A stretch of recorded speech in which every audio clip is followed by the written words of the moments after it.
thank you. Thank you for being so organized, for being so proactive. It was June, was it 2 years ago that you approached me? Yeah. Okay. Well, the escalation happened 3 years ago. June approached me and was talking about the noise that our family was hearing too. And we're like, yeah, what is it with all these airplanes? They weren't there when I moved here in 1984. And so she brought me to the LAX Noise Roundtable, and where we met Denny.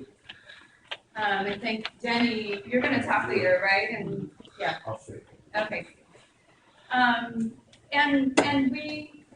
we realized that there was a place to start talking about this in a larger context.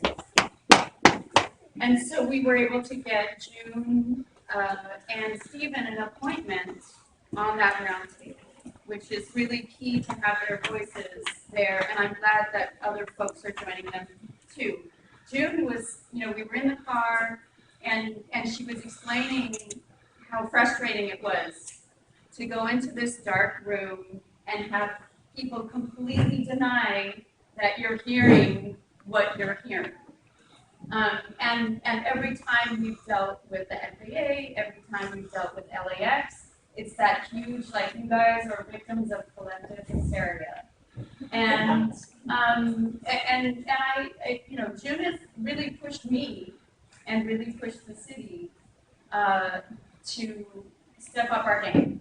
And we have, obviously we're not there yet, we're still hearing them, but this is a process, it's going to be a long process. And it's also an all of the above process, like all of the community activism, all of the research, all of the media, all of us, all of you, and then working up higher up in the ranks of elected office. That's how we're going to move this mountain. I'm sorry, I stayed up way too late last night at casino night, so I'm a little bit tired. It was a lot of fun though, for the high school. So we started our subcommittee. My colleague Jim Clark and I are on the subcommittee for overflight noise. We've had a couple of community meetings. You invited my colleague Jeff Culver and I to come speak at your really well-attended rally. What was nice was that we got some media coverage, some good media coverage from that, and now we have a really good connection at the LA Times, so next time there's an action or a piece of news, that's the journalist I'm calling to make sure that we amplify, right? We have to continue, just as these planes are making an incredible amount of noise, we also have to make that amount of noise. So the city's sketched out what's on their website, with the public meetings, et cetera.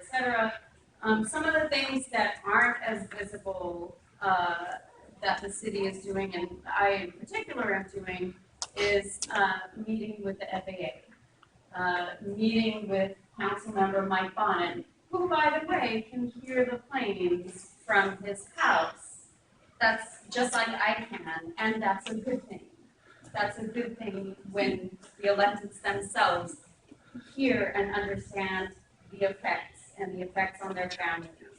Apparently his son is obsessed with airplanes, and so he's like, oh my God, my son is constantly looking up at the sky and saying, So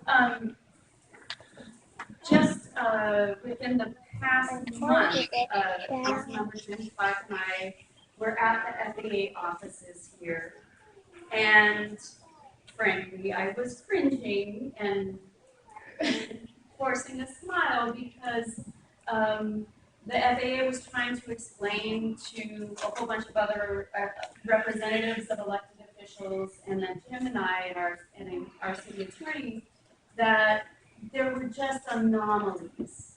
There was no new pattern. They were just anomalies, and that they were going to magnanimously show us what these anomalies are and why, don't worry your pretty little head about it. And I'm just, saying thank you and something else in my mind and and because the key thing is that they were giving us a bunch of data. And probably what you know from past council actions is the data that we got and that we had analyzed came to a completely different conclusion than what the FAA was telling us. And lo and behold, it was the conclusion that, yes, indeed, they are lower, they are louder, they are more frequent.